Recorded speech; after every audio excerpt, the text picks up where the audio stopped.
Hello, cozy readers. My nickname is Ray Claire, and I'm starting this podcast sharing different books that I've read.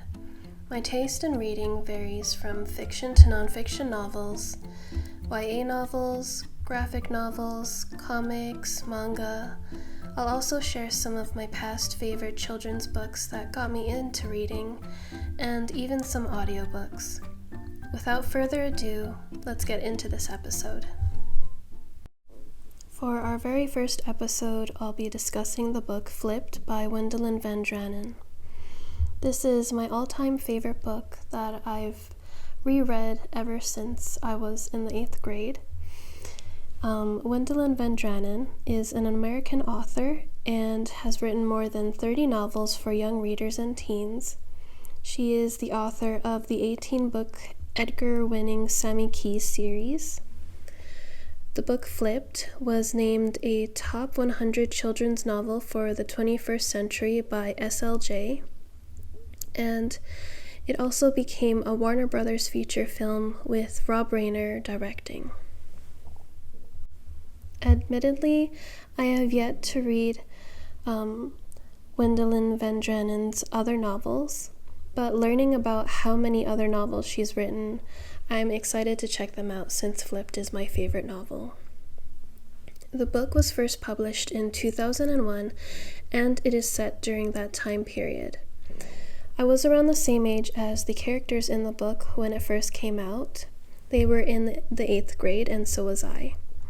And again, I basically grew up rereading this book throughout the years. I enjoy all the nuances and themes written between the lines that I've only started noticing after I grew up.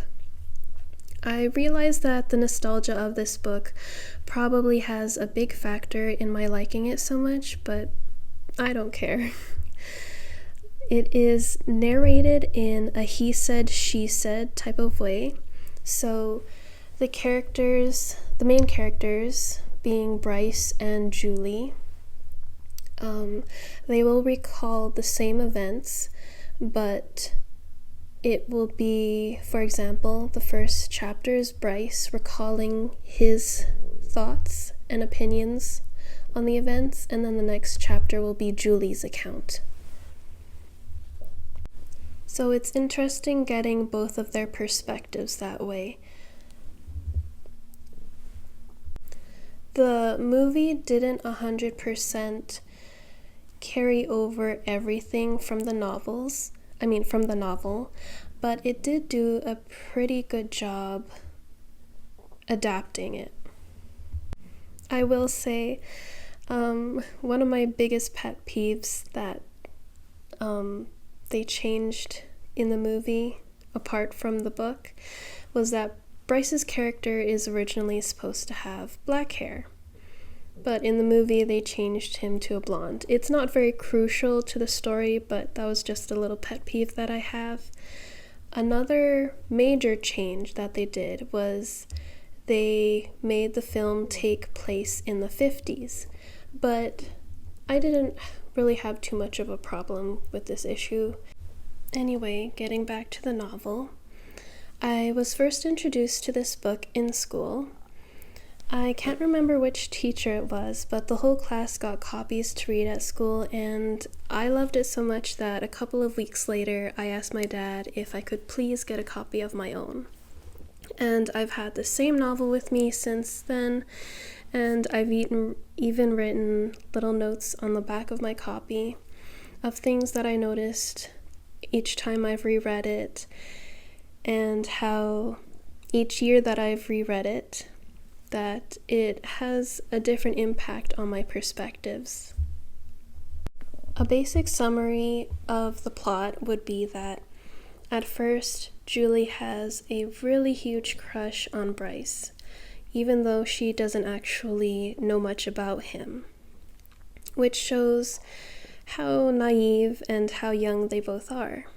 And then as she grows up throughout the novel, she starts to realize that there's more to each person than just the surface level. Bryce, on the other hand, at the beginning of the book, really dislikes Julie. he does his best to avoid her at all costs. And he's pretty shallow at the beginning of the book. But we learn that that's also because of how he was raised.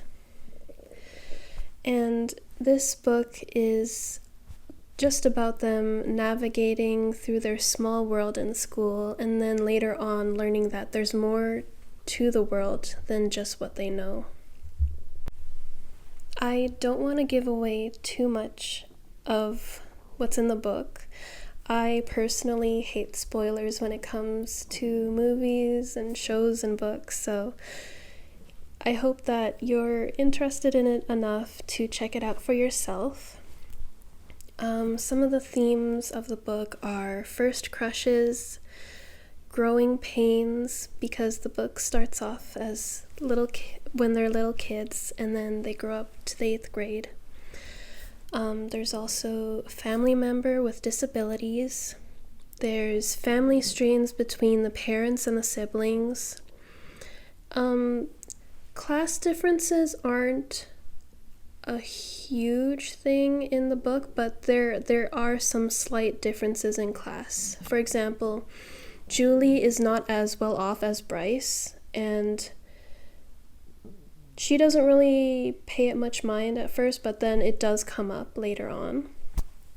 Another thing about the book is that, like I said earlier, they learn to look past the surface level and dig deeper, looking into people's personalities instead of just their looks. And Julie also learns that people can be shallow and that there are deeper things in life to be concerned with.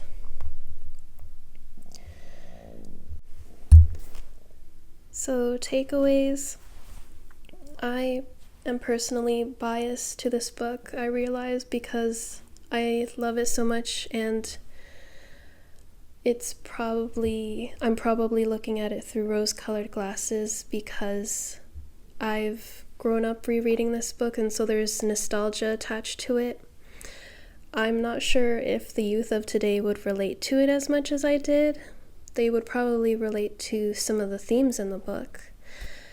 But I do hope that you get to read this book and enjoy it as much as I did. Thank you so much for joining me today, and I hope you go ahead and read something worthwhile. Tune in again for more episodes, and if you want more from me, you can also check out my main channel on YouTube at Ray Claire DeLune Art. Take care.